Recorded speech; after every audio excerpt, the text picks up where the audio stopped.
Charlie Chaplin ने कहा था कि कौन?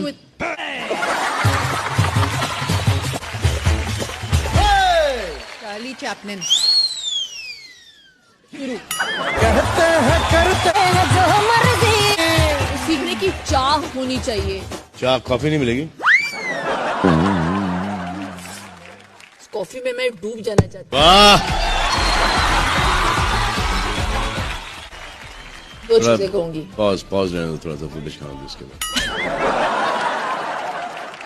Feeling my moment. अच्छा, सुपर से भी ऊपर से भी ऊपर, बैठे ऑन ड्यूटी बजावे हाय पानी। स्टूडियो के बहुत ऊपर,